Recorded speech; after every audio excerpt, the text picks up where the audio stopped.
I am so sorry I missed the Carlos Correa watch party. What was supposed to be a spring training update last night on a Sunday night turned to everybody wanting to know what's going on with Carlos Correa because you had a lot of notifications going on about Carlos Correa possibly signing with the Astros, and it's been a little bit of whispers going around today.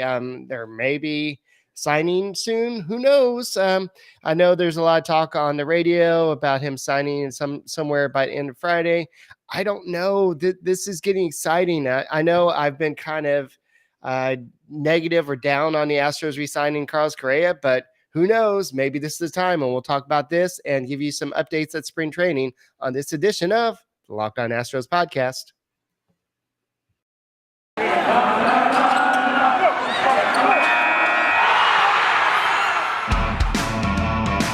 Hello and welcome to Locked On Astros, your daily Astros podcast. Here are your hosts, Eric the Man Heisman and Brett H-Town Wheelhouse Chansey.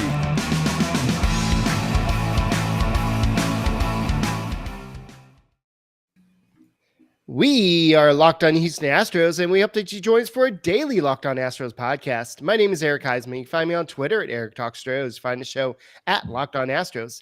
Your team every day. Brett, where can you find you at?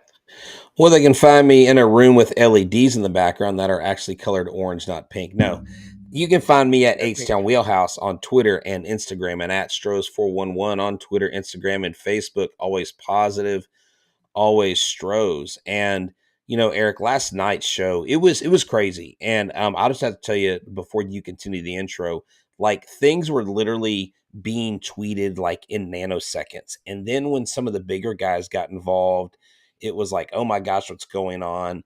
And then Gomez and Schwab got into a little Twitter beef, and it was a fun, exciting night. We literally thought that the news was going to break live, so that's why I titled this "Watch Party Night 2" because who knows?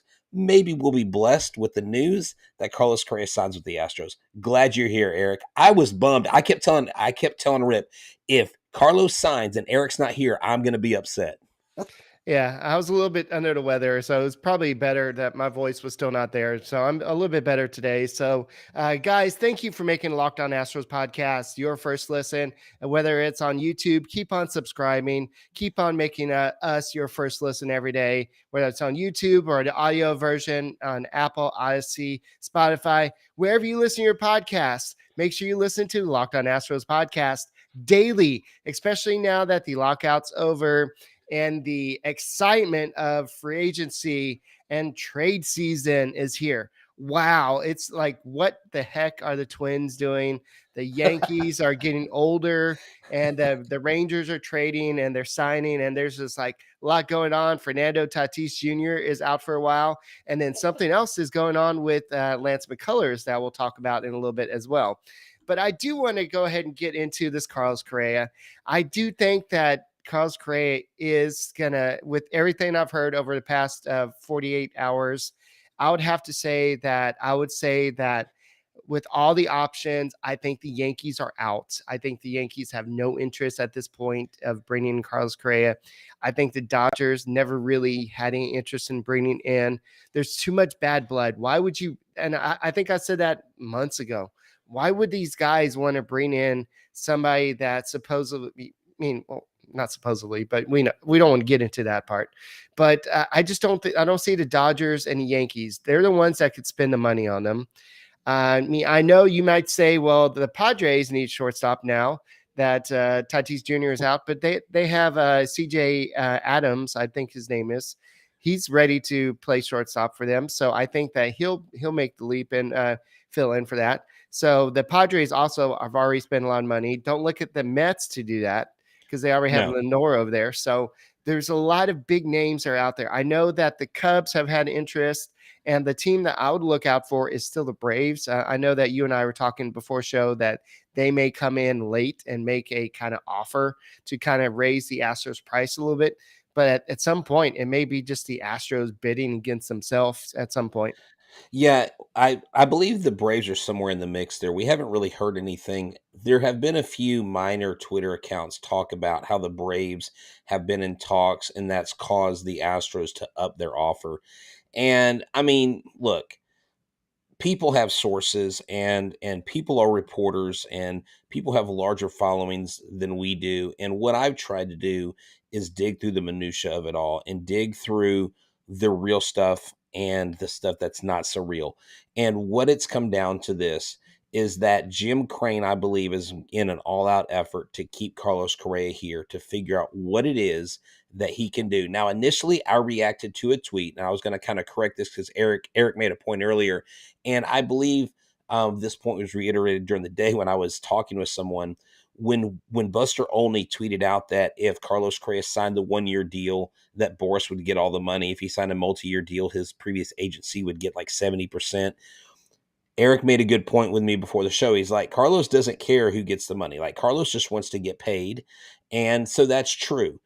So that's kind of a non-factor, really, I think, going into all this. But on the wave of initial tweets, Eric, it was like we were literally fumbling, like we were refreshing, we were looking, because we wanted to know who was telling the truth and who wasn't. And so I really think we did a good job in not misleading people on the show, but just saying, this is what's being said. This is what's out there. Here's the things we know. Carlos Correa has expressed interest in wanting to stay in Houston. Jim Crane told James Click last year, I don't care if you go over the competitive balance tax threshold, that went up. So that's still on the table. We do know that there have been multiple reports from credible media sources that Jim Crane has upped his offer. It seems like at least twice. And there is something, I think, in the works with Correa in the Astros, but I don't know the other teams that are involved outside of the Braves, maybe the Phillies, maybe the Angels. They could be a dark horse. Someone's even said Seattle, but they have Kyle Lewis over there. The bottom line is he's not going to go to a team, Eric, that isn't a contender. That's it. He's not going to do that. I think Freddie Freeman is on his way to LA more than likely, because they just traded for Matt Olson. The Right. Braves gave did. a major haul for Matt Olson, A gave lot of prospects. two of their top 10 prospects. And so, but does that mean that they open up that space to bring in someone like a Correa to come in next to Albies and Acuna Jr., who he says he'll be back sooner rather than later? So at the end of the day, it's a lot of speculation, and we won't know till we know. Martin Maldonado, I don't know if you followed him today. He's been trolling. He has been, oh my gosh, he has been the thorn in the side of every Astros fan, because they're like, stop doing this to us. What are you doing? Like, he tweeted some picture about my home, Puerto Rico. And I'm like, what is this? What is this all about? And I hope that at the end of the day, they do sign Carlos Correa, Eric, because he deserves to be in an Astro uniform. He deserves to get paid. And I think Jim Crane would be wise to bring him on. And I've compared it to this before, and I'll wrap this up. When the Astros lost Nolan Ryan to the Rangers, that was a huge loss. I think Correa is a bigger loss, and he will have a bigger impact on his leaving than Nolan Ryan did, and he's younger. So there you have it. So I'm looking at roster resources, and the estimated luxury tax payroll as of right now is 196, 973, 810 for the Astros. So that's pretty close to being 197 million already. The luxury tax threshold went up to what this year? It's 238, right, isn't it? No, I thought it just went up to 230 this year. Oh, okay. This year, maybe that was the end year. So 230. Then it goes so up. Yeah. Right now the Astros have about 33 million in wiggle room. So if the Astros were to they would have to, if let's say that they're going to do a front loaded deal, we're going to have to be very creative with that, or the Astros are going to have to go over the luxury tax. So we can talk about that in a second, about how they would structure a deal like that. So speaking of that, are we going to bet on Carlos Correa making back? We'll talk about what Alex Bregman would say in a second. Yeah, it's that time of year again. College basketball tournaments are finally upon us, and the latest odds, contest, and player props. BetOnline.net is the number one source for all your sports betting needs and info. BetOnline remains the best spot for all your sports scores, podcasts, and news this season. And it's not just basketball. BetOnline is your continued source for all sporting wagering information needs, including live betting and your favorite Vegas casino games. Head to the website today or use your mobile device to learn more about the trends in action. Bet online, where the game starts. All right. So Astro Wolf Craig says that they were waiting on the announcement until we went live. Well, thank you, Astros. Thank you, James Click. That was very awesome of you to Well, wait get on us. on with it because that's what I want to talk about. I don't want to talk about anything else. I just want to talk about Carlos Correa being an Astro. I Yeah. mean, we even had a statue built for him last night. Rip and I talked about a statue where you walk into the home plate entrance and Carlos Correa is like pointing to his watch. I mean, we were ready to celebrate. We were ready to go to Minute Maid Park and Okay. like cheer and celebrate. It was exciting. You could feel the emotion. It was palpable, as they would say. You know what? If the Astros don't sign Carlos Correa, you know who's going to be ready? Jeremy Pena. And you know who is the expert about Jeremy Pena? Lindsey Crosby over at the Locked On Prospects. And he's doing a great job over there. He covers all the prospects for all the teams. And so I know you make the Locked On Astros podcast your first listen. Make him your second listen. And it's a great listen. He's very knowledgeable. And we were talking to him about maybe possibly doing a top 5 Astros prospect throughout the year, and we'll use it on the show. And I believe he's coming on pretty soon, if not tomorrow. So He is. uh, He is. He's coming on tomorrow night, and he's going to be previewing.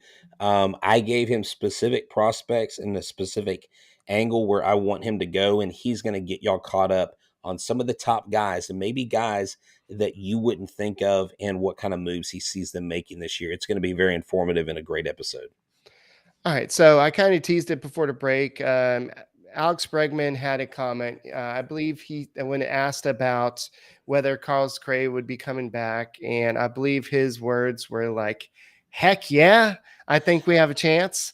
We And can't say so the other word. I mean, I just don't want to, but Oh, he I said, mean, "Hell yeah." yeah, you can, He but said, I I just mean, why not? I mean, H double hockey sticks, yeah. But yeah, okay. So I want to say something about his comments as a whole. uh-huh. He reminded me of Craig Biggio.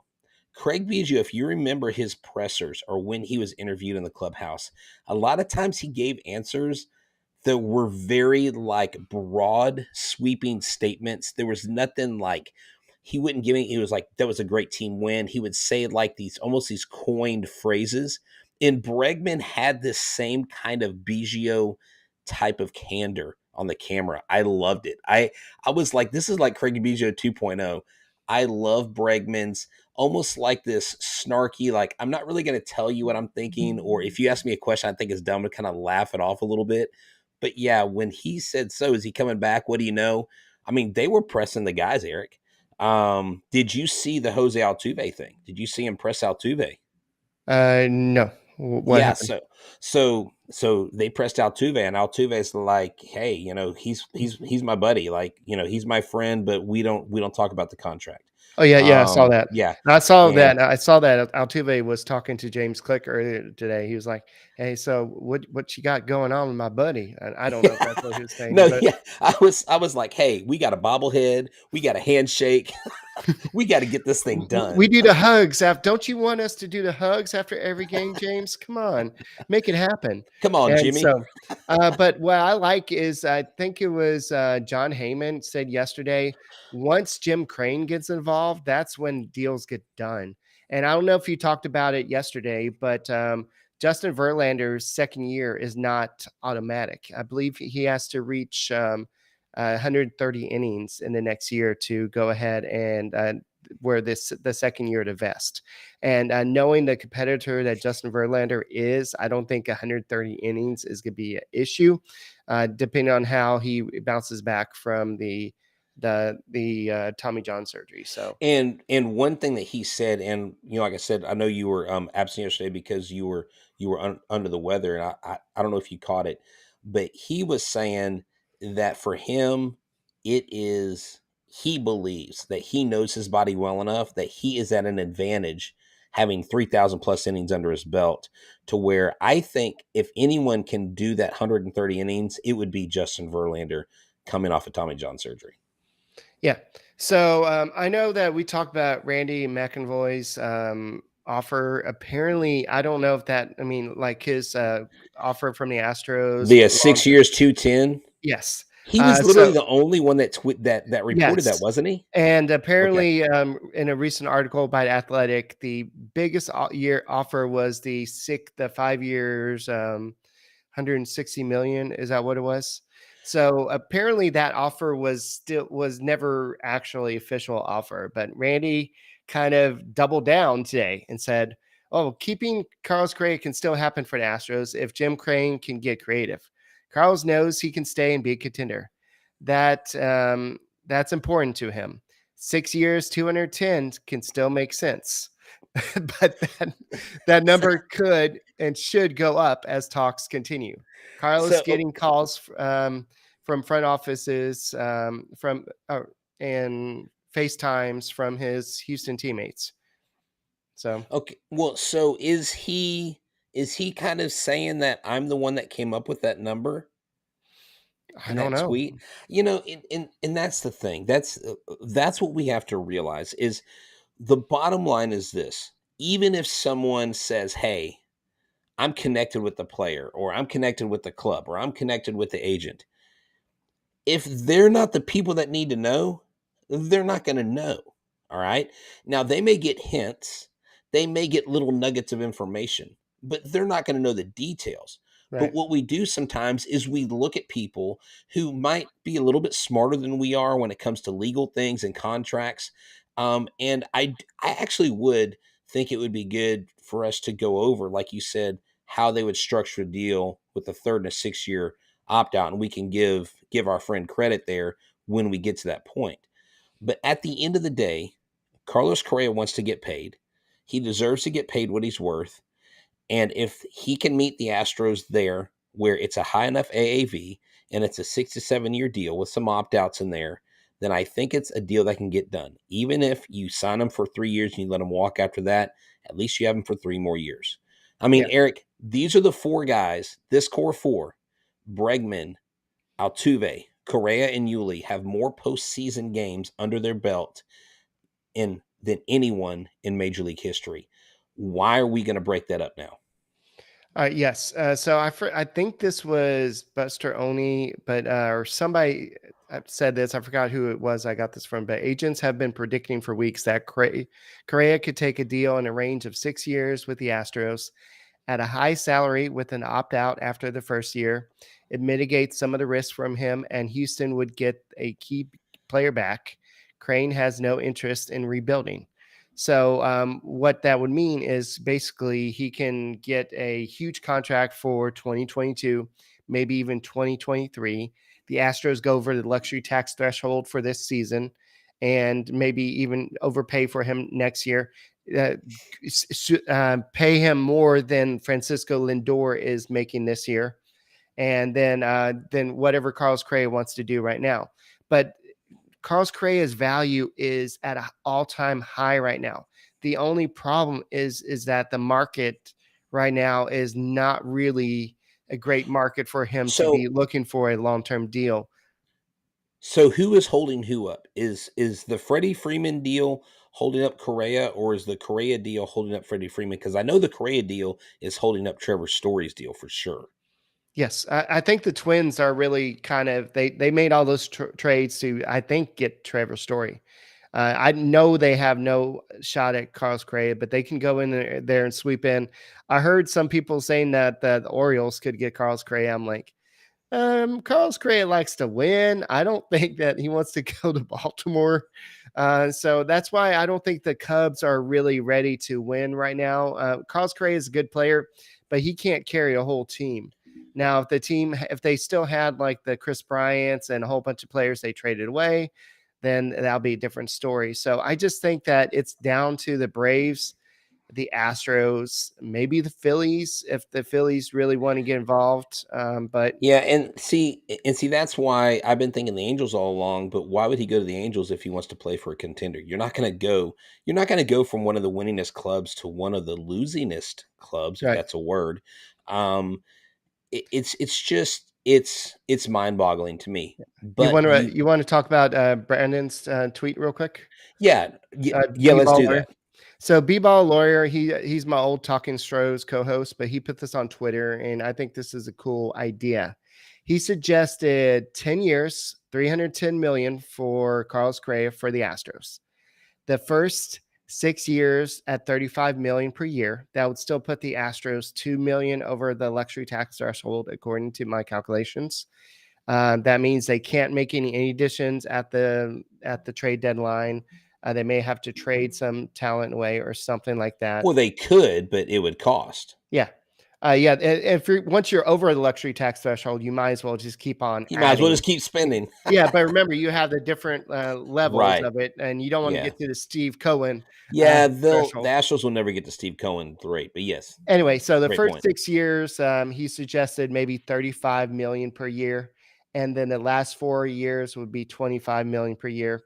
And so he suggested maybe opt out after years 3 and 6, and he suggested he probably opts out after 3 years at age 30.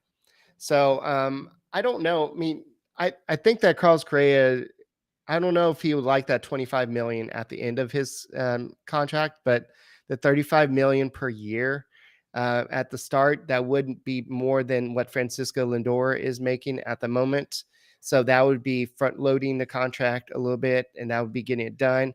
I think that Carlos Correa would want a opt out after year one, or maybe at least year two, just in case he can get a better deal. Because next year's free agent shortstop class is not as big. You have Dansby Swanson, and I think a few others guys, but Carlos Correa would be the king of the castle, and He he'd be would the be. one demanding the most salary. So there'd be. So last night Rip predicted on the show that he would get 35 a year, and I predict that he would get between 37 and 40. I think you could go all the way up to 38. That takes you all that's all your cap room right there. If you get to 38, that's what you have left. But if it's front loaded and you do that, then at the end of 3 years, if he's going to walk, or here's the thing, what if they do the third year opt out and he opts out and they restructure a contract where he's here for another 5 or 6 years, but he still gets kind of the same amount of money, but over a longer period of time? You know what I'm saying? You could always do that. The bottom line is, Eric, our point here is Carlos Correa deserves to be a Houston Astro.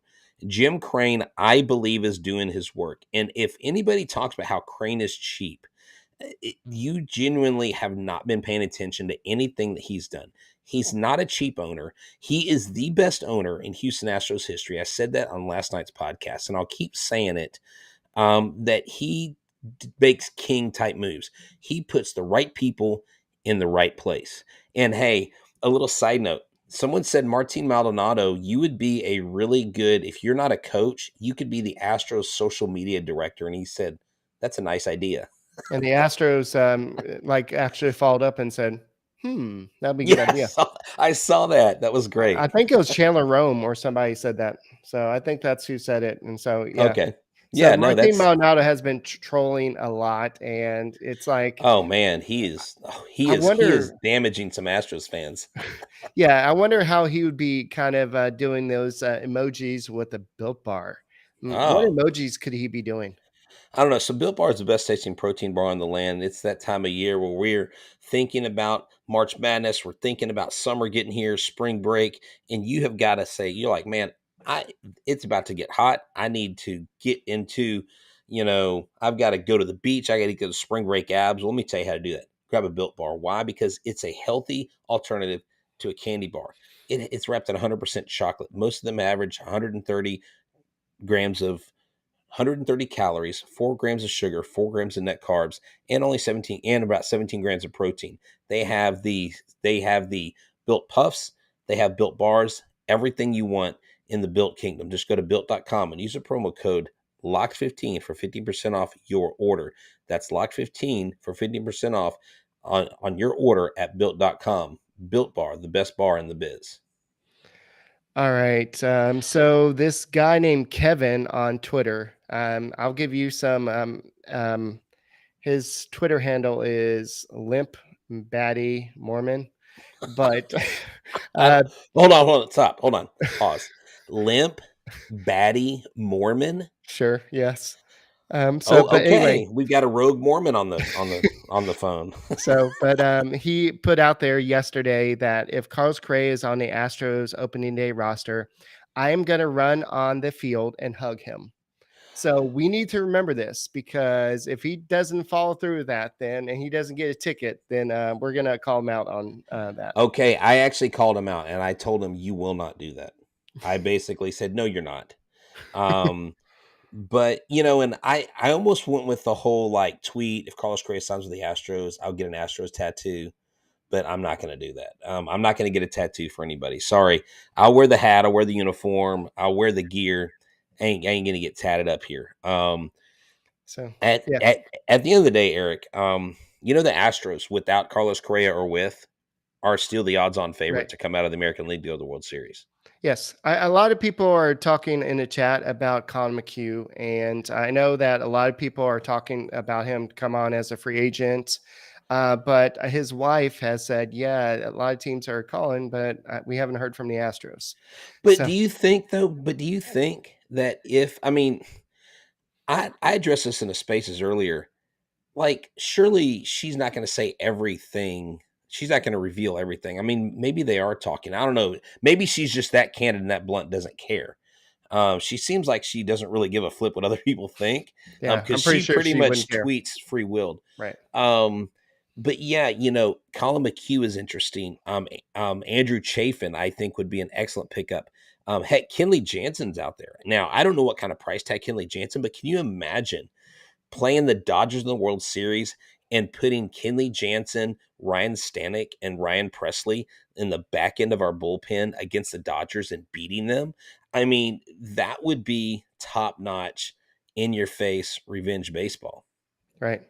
So, yeah, definitely. So there's been a lot of actual Astros news that we can talk about. And I don't know if we're going to go longer today, but definitely a lot of stuff to discuss, including Lance McCullers. I don't know if you discussed this yesterday on the show, but I No, think, we did not really go over. We just talked a little bit because all we knew was Dusty Baker had not talked to him, and there wasn't a whole lot at the moment about his status.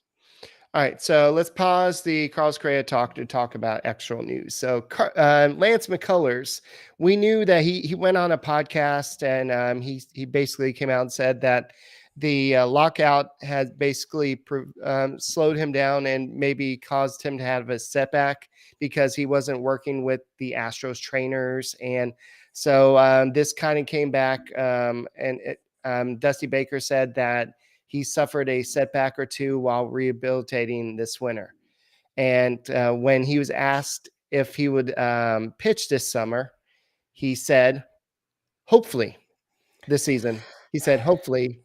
And he hinted that McCullers got some good news. And also, so basically, he said he's behind, not going to start this season on time. We don't know exactly when, but he seems to think he's got some positive news. But last month, McCullers described his injury as a pretty good strain on the flexor tendon, and that it was off the bone quite a bit. This is not an official report, but that's just what he said on a podcast recently. So I know there's been some fans that came after him and said, well, this is why you don't sign a pitcher to a 5-year, $85 million contract extension. And I know that fan had Lance McCullers actually come after him. So I know as a Astros podcaster, I would have done that contract again, even knowing what happened in playoffs last year, knowing what's Yeah, I going on mean, here. McCullers is a beast. And when he's healthy, he's one of the best pitchers in the game.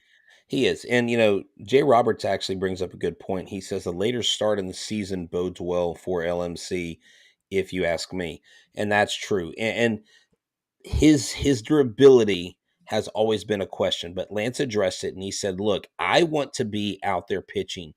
I took the ball 2 days early and I shouldn't have. And basically, he's saying that's why I'm injured. But he goes, I don't apologize for that because that's who I am. That's a competitor that I am. And so he didn't go out there trying to hurt himself. This just happened to happen. It just happens to come off of him having a major injury and repair and the comeback because Eric, he had a great season. He Right. was looking really good going into that World Series. You're like, man, if we get Lance McCullers on the mound, even with Justin Verlander out, man, we have got a shot at this title. And then when he went down, it was like, wow, okay, that was a big gut punch. I mean, that was equivalent to the Rockets' Chris Paul hamstring injury.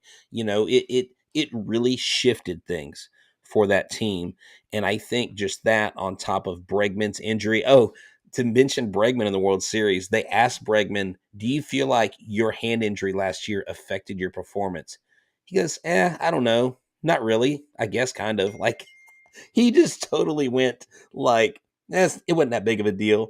He just went BGO 2.0 on that. Yeah, that's crazy. So speaking of Bregman, it seems like Bregman's expecting to come back. I think he was asked, do you think that you can be better? You can be as good as you were in 2019? And he said, no, I can be better than I was in 2019. So it's good to see that the confident, the cocky Alex Bregman is back because that's the guy that can win the Astros the championship because that's the guy you need. I know a lot of people say, well, he struggles in the playoffs. So, I mean, he does have those big hits. He in those big moments against those big name pitchers. Clayton Kershaw may not be that big name pitcher anymore. He signed a 1-year deal with the Dodgers, but he's still a pitcher. He's hit a home run off of Chris Sale and just name a few. So Alex Bregman is a big key, especially if Carlos Correa is not in the lineup. But basically it's just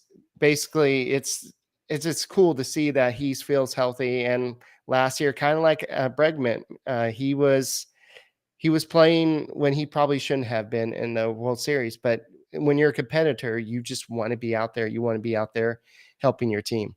And yeah, he was not only playing with that the hurt hand, but he was also having a quad injury. He missed 58 games last year.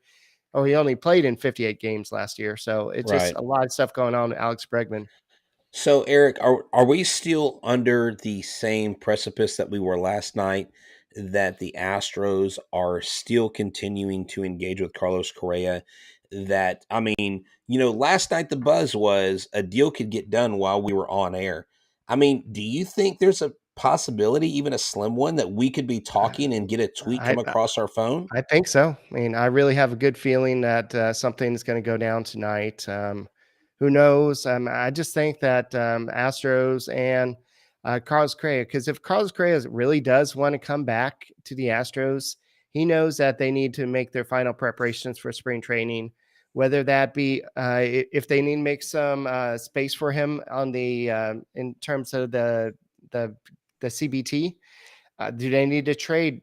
I mean, I don't see it anymore, but Jake Odorizzi, just to make some room, then they have some time to trade him just to get underneath the luxury tax threshold. But I think at this point, if they're going to go over the luxury tax threshold, you might as well just go all in and just go over it for this 1 year. Exactly. And because you don't know what's going to happen next year. But yeah, I wouldn't be surprised if they're meeting with Boris right now and trying to figure things out and So just I saw someone tweet last night. I ran into Carlos Correa's cousin and she said Carlos is signing with the Astros. Now, what's funny is I've met someone who was in this may be the same person they were alluding to. I did meet Carlos Correa's, I believe it's Danielle's cousin. I met her at an Astros game, and she said something about Carlos at the time, and it actually ended up being true. But like, what are the chances? I think slim to none right now because this is such a big deal that his family members know all the ins and the outs, what's going on. This is between him, his wife, his agent. I believe that the Astros more than likely are talking to Boris. I don't think that they're waiting.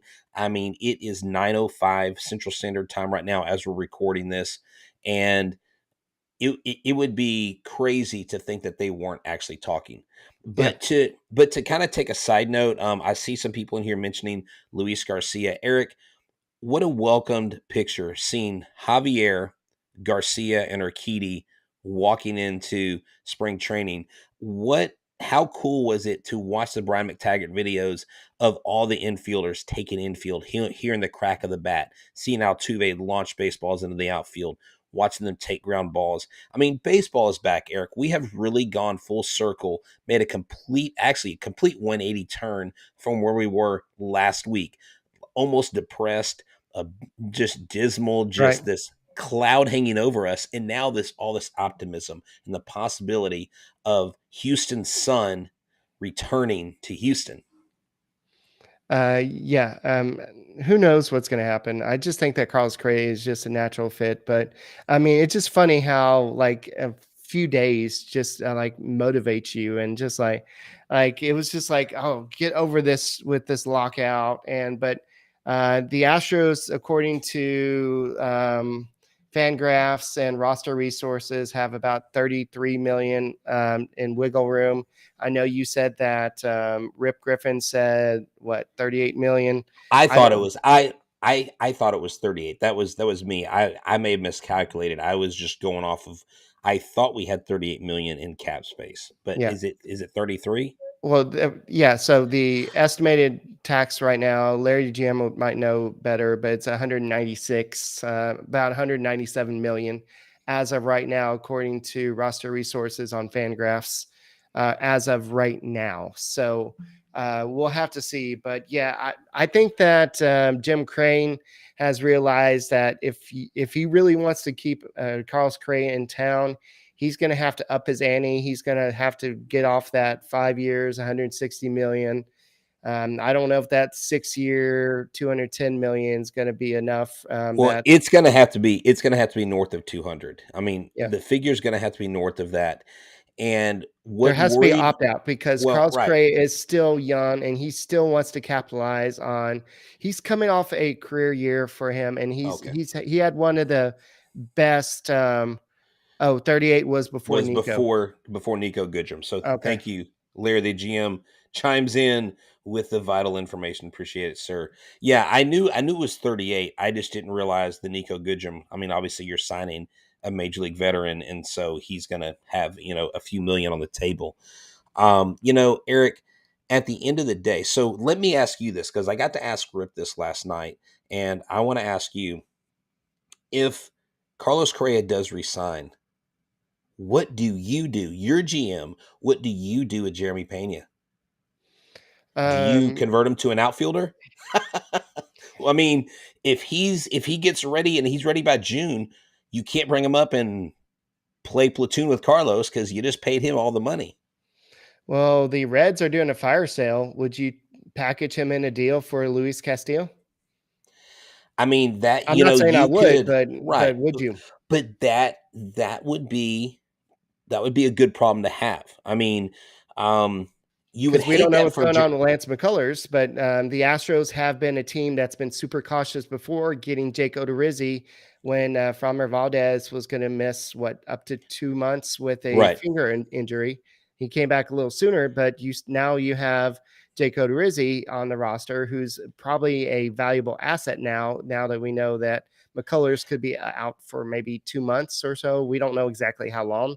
No, there hasn't been exact diagnostic yet, but uh, so we'll have to worry about that later, I guess. And so right now we just got to focus on getting Carlos Correa in, and then we'll worry about the rest of the team. But like the Reds are just going. Like I saw a tweet today that King Griffey, is he still getting paid by the Reds? He is the Reds' sixth highest paid player on their payroll right now. That's crazy. That's Hey, super crazy. so I have a question. This Aristides, I know he's a right fielder. Aquino, he came into the major leagues, was hot, hit a ton of home runs when he first came in. Mhm. He since his 2019 campaign, he's only hit 12 home runs since then. But could you get an Aquino and Castillo like combined in a package for a Pena to help you in the outfield if you bring him on as right You got fielder? Lewis I don't. Brinson. Why do you need? Lewis Oh, Brinson is your answer. okay, that's true. That's true. Okay, that's true. I'm totally Bring up lying. Lewis Brinson. Yeah, I don't Well, know. no, It's he is a depth option. He is somebody in case. I know Jake Meyers. We haven't talked about Jake Meyers yet, but Jake Meyers is a guy that could come up once he's ready, and apparently he could be ready sooner than they thought. He's hitting. He's playing pretty well, but I think that Lewis Brinson is a guy that was a former top prospect, and he's a guy that just never really clicked with the Marlins. And who would click with the Marlins? They're just a terrible organization. But maybe with the Astros, he figures something out, and he could be that fifth outfielder for them down the yeah. road. Hey, we have 119 viewers right now, and it's 9:11 right now. It's like 9:11, and then we have 119. I just saw that number. Sorry, I'm a numbers guy because I'm a baseball guy. But Larry the GM brings up this. He goes, "I'd like Pena to prove it in AAA," and I responded to him saying, if Pena is in AAA, we sign Carlos Correa, and he shows his value in AAA, that makes him more valuable, and you could probably get more for him. You may have to add another Right. player in there, but that would be an excellent, excellent thing. And hey, Forrest Whitley, let me, Eric, I paid attention to the Forrest Whitley interview today in the press. Did you see that at all? Do you have any knowledge of that? Because I have some Yes. stuff I wanted to share. Yeah. Go ahead, real quick. I mean, I Yeah. saw it briefly, but go ahead. Yeah, so basically Forrest Whitley said that he basically sees himself in a mid to late June, like being ready. He said, but I can't say for sure. He goes, we have to listen to the doctors and what the coaches say. He's throwing off the mound. He said he feels really good. And I expect to see Forrest Whitley sometime mid-June. I would think in AAA Sugarland, get a few starts under his belt, and then maybe have him come up post All-Star break, maybe sometime in July. He may be accelerated quicker than that, but I don't know that he's someone you I don't want think they rush him. Yeah, they're not gonna rush you him. don't want to rush him. But he said he's feeling good. He's on the mound. I mean, he looks good throwing from the mound, and so that's a good thing. I know a lot of people have like that ship has sailed with me, Whitley, whatever, and he's not the forgotten phenom. Okay, he really isn't. He just has not been given the opportunity because of his injuries. I think he gets an opportunity, Eric, and I think he not necessarily becomes all world, but I think he performs at a level that people go, okay, this is a Forrest Whitley we've all been hearing about. So that is the deal with him. Dorothy asked, what about Soler? Well, I do know, I was just sent a message from somebody that the Astros are in with like 5 or 6 other teams that are talking to Soler. To me, Soler doesn't have a lot of value overall. He's got a lot to be Did a you see lot. that home run? That's one home run, Eric. Okay, do you remember Chris Carter? You remember the towering shots he used to hit? Okay, Do you remember Chris Carter and Mike Fiers carrying the 2017 Astros for a we couple don't, months? but we don't need a Chris Carter. We don't need Jorge Soler. We don't need him. He is, yes, he was World Series MVP because he hit a home run. If you look at his in-season numbers, if you can fix his bat and the holes in his swing, and you can get him to be more than just a power guy, the guy strikes out what, like 30 something percent of the time. I mean, he's got a huge strikeout rate. That's not good. And when you're in Minute Maid Park, if you're going to break the glass every time you hit a home run, you better hit more than one home run in every 40 at bats, okay, or 50 at bats. So I don't know that Soler would only come in, but why would you bring him in? He's not even a good defender. He's not even a good defender. So I don't, I mean, dude, we got Jose Siri.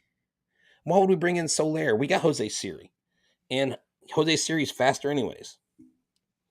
What position does he play? He plays right field. He plays So right I field. guess He's a, you can move Kyle Tucker to center no. field. So here's his Soler's 101 WRC plus for 2021. That's not a good WRC plus. That's not even the combined numbers of Goodrum and Diaz, who have a WRC combined of 117, which is still 11 points under Carlos Right. Correa. Soler, he's going to get paid something because of what he did in the World Series. I don't want to pay a guy for one home run. I Right. don't want to pay a guy Well, I know. for one. I mean, He had 27 last year with 70 he RBIs and batted 223. But the thing that would yeah, scare me about 223. him, that thing and the 749 OPS with the 27 home runs would scare me. Yeah, Well, yeah, he doesn't get a lot of hits. He only had 115 hits. He scored. He doesn't have any speeding. Well, I don't think he ever had any speed, but so he's not the guy I would definitely go out and look. But why would you go out and get him? The only reason I would think they would go out and get him is if Carlos Correa is definitely gone, Trevor Story is definitely gone, and they just want somebody to bring another one in offense, and they want just more offense. And so the reason why, and I want to explain the reasoning, it's not that they do not trust Jeremy Pena. They would love to have Jeremy Pena, a cheap shortstop. But on a World Series caliber team, I think I've said this before, you don't hand unless it's a superstar you prospect. don't hand a 16-year-old the keys to your Maserati. Right. You don't hand this rookie, this guy who hasn't had the opportunity to play in the major leagues, the keys to the Maserati of the Houston Astros. James Click, I think, is very high on him. I think the front office is very high on him. But if you're bringing Carlos back, you let him marinate in AAA. He's a trade piece. Something else I want to address. Graham brings this up. I haven't seen this guy's name before. He says, I know this is old news, but how much do you think Strom leaving will affect us? I think Strom left us in great hands. Miller and Murphy are phenomenal. And the reason why he left, he said it himself, was because he didn't want those two pitching coaches cherry picked from the Astros organization. We are in great hands. We've got amazing bullpen catchers. There's not enough talked about those guys. We've got Martin Maldonado. We've got Jason Castro.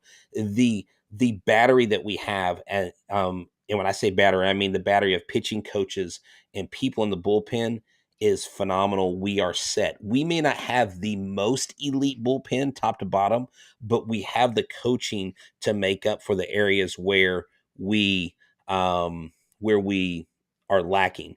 And I don't think we lack much, but I really would like us to go get Chafin or another reliever or somebody to add into that bullpen. I hope Hector Neris turns out to be a diamond in the rough and they do something with him. Yeah, he's He's still not a good pitcher. He was a he's good still a good pitcher. pitcher. Now, I made this comparison. He's not elite. Remember when we got Charlie Morton, okay? I'm not saying he's Charlie Morton because he's not.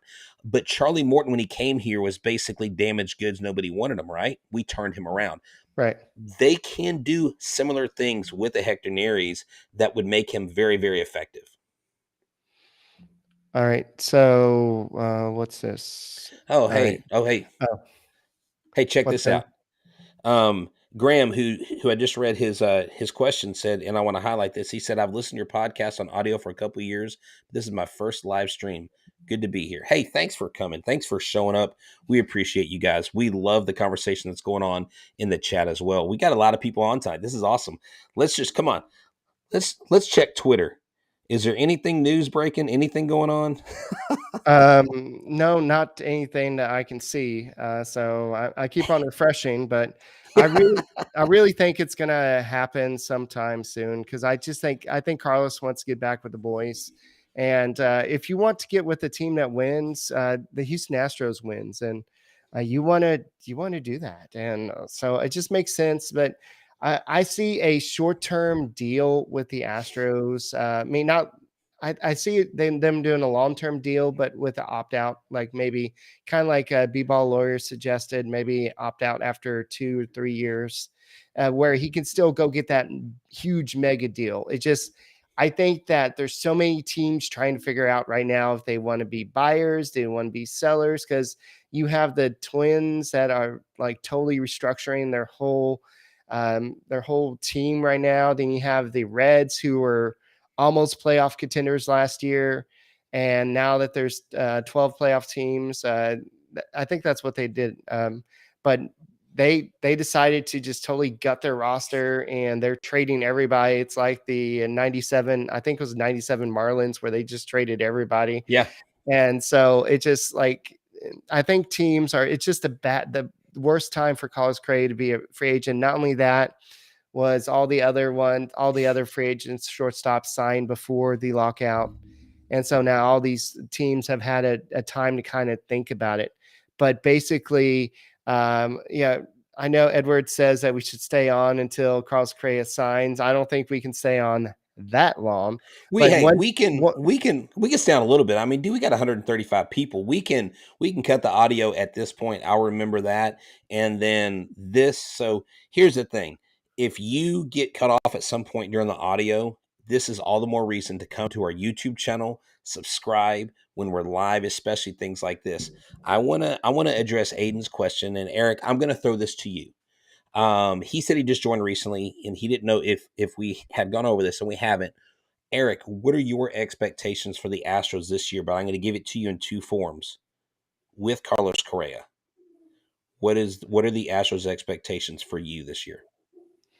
I think both ways they're going to win AL West. Now the Okay. difference is, are they going to be World Series contenders, or they're going to be early exits out of the playoffs? So I think that See, MLB Network says even without Correa that they are still the favorites to go to the World Series. right. But do you think, like, I see them making their sixth ALCS?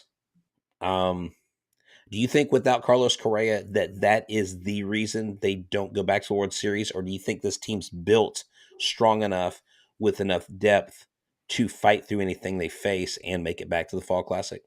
I think that depending on how healthy Lance McCullers is and how much Justin Verlander responds, what the next guy to step up is. Because I know we had Luis Garcia step up one year. We need Christian Javier to step up to be that elite starter we expect him to be. But it really kind of like my fantasy team last year. You've got to have a good starting staff, or all your offense doesn't matter. You can't go out there and outslug the other team every day. You've got to make sure that they keep it within a certain distance. So I think the Astros pitching is good enough. I think I saw somebody say maybe we should go out and re-sign Zach Greinke just because the hitting is not going to be issue. But Zach Greinke was even that great last year. So he's not somebody that I would go out and throw a lot of money at. Now, if you're already going to be over the luxury tax threshold and you want to go try to get another starter, sure. But I think this team as is, if everybody gets healthy, including Lance McCullers, I think this team can be back in the World Series without a doubt. It's just there's a lot of ifs with that, and it all Yeah. resides in the rotation. So Larry the GM says Correa champs without ALCS losers. I'm gonna have to disagree with Larry the GM on that. I think this team has enough. I think this team has enough because yes, you do have some strong teams this year. You do have the Blue Jays. Now, if the Blue Jays are going to get Freddie Freeman like it's believed, because I don't know if you saw this, Vlad Guerrero Jr., instead of saying he was first baseman for the Toronto Blue Jays, said he was third baseman. But I was like, wait, I thought he was a third baseman. Anyways, so apparently there is some shifting of his social media accounts signaling that Freddie Freeman was coming. But can you imagine if Freddie Freeman goes to the Blue Jays? I mean, Is it that's like huge. Maldi doing the whole all the emojis and like the tight lip thing? Yes. So And someone asked, like, what is up with that? Like listening. Here's the thing. Maldonado knows. I yeah. promise you, he That's knows that's why I something. really think the whole zipper, like everybody says, that's bad news. No, I really think that means that there's something going on. They're maybe meeting tonight or something. Something's going down tonight, and Maldi knows. Probably the Astros know. That's why Bregman's like, heck yeah, something we can sign him. And so I think that there's a very good chance that something gets done soon. And I don't know if we can stay on until something gets done. I don't know how late that would be. If it even gets done tonight, I'm not going to go out on a limb and say Eric Heisman says that something's getting done tonight, because I don't know that for a fact. But I just think that the longer this gets, the longer that takes for. I mean, Carlos Correa is a veteran. He knows how to get ready, but he wants to. He doesn't want to have any excuses. He knows that he has to go out and perform this year, and he wants to get back on the field. And so I think that, I mean, as much as he wants to be one of those people that doesn't want to wait the whole season like Dallas Keuchel did that one year, like he doesn't want to be one of those guys that just waits it out. He wants to go out. Don't put that up. Eric, just Just tell Mr. Corona that's not true. That's not Eric, true. that is not I've true. been, Eric I've does been want listening this whole episode. Stop. I Eric haven't does. mentioned Trevor's story once. No, he hasn't. He hasn't. And the only reason why Trevor's story has even come up is What's two because twins? there has been. Oh, do it now? I mentioned it going to the twins. That's it. No. Oh, no. No, I'm just saying the reason why he had been mentioned on the show before is because this was under the belief or precipice that Carlos Correa was in fact going to walk because he wanted more years than what the Astros are willing to offer. We've known all along that Crane isn't going to go beyond 6-7 years. If he does, there's going to be some major opt-out clauses in there. And someone asked earlier, does it matter how much money Boris is getting versus the old agency? We've addressed that. No, it's Carlos Correa's deal. He's the one getting paid here. The agent chose to take on. Scott Boras knew when Yes, he Boris wasn't knew this. yeah, he wasn't I'm sure blindsided by Correa. this. I'm sure Correa is going to take care of him in some manner. And I'm I- sure Boris knows how to work around it. I'm sure there's a loophole or a workaround somewhere at He's some point. probably like in the contract. There's probably stipulation that says, "Hey, Boris will get a certain part of this contract." So, Yeah. I Well, mean, I mate, don't know that this for a is fact, but that's just my suggestion. Hey, So, dude, this has been a great podcast, and I know we're just kind of hanging on, but we're actually, I think we're talking about some relevant things here, and I just want to continue to say we appreciate you guys dropping in. We need y'all to drop in more often. We need over 100 viewers every time we get on this because make it sure you're makes it subscribing. more. Yeah, Yeah. hey, everybody in here. This is what I need you to do: hit the like button. If you're watching this video, hit the like button for us. We want to see those likes go through the roof and share it with 3 of your friends. Let them know about Locked On Astros. There's not a single person that I meet that doesn't know that I'm co-host of Locked On Astros. Yeah. So we'll see if I'm still up and alert, and if something happens tonight, we may jump back on. I don't know if anybody else needs to do podcasts. We're probably bumping into their time, but we haven't got an email. But we definitely need to get off before 9:30 because that's when another podcast typically does theirs. So Yeah, we have a schedule because we do share with 4 other shows, so we definitely do need to do that. We appreciate you guys hanging out with us. This is gonna be a great year. Just hang with us all year. It's gonna be fun. Eric and I are gonna bring y'all the best Astros content that's out there. We're gonna do our best to bring player interviews when they're available, personalities when we can get them, and other people. Tomorrow night I'll have Mr. Crosby from the MLB prospects, Locked On MLB prospects, and you're going to get to know our big 3 and 3 sleepers and some other things about the minor leagues that you may not know about this Houston Astros ball club. Alrighty, so I'm predicting that something happens. If not tonight, maybe early in the morning, but we'll see what happens. Until then, thank you for making the Locked On Astros podcast your first listen every day. Make sure you go check out Sully at the Locked On MLB podcast. I know H-Town was on there the other day talking about a trade that was supposed to happen but didn't happen, and then or something. I don't know, but it just there's so much craziness going on. So Yeah, it was like a Brady Bunch episode. It was me, it was the Locked On Yankees person, it was um, Ethan from Locked On Pirates. We just talked about everything. So alrighty. Alrighty, so that's all we got for this edition of the Locked On Astros podcast, and we'll see what happens, Carlos Correa. And yes, we do want him back in Houston because this is his. We want him to be with his hermano, definitely in Jose Altuve. Go Stros, and let's go see what happens.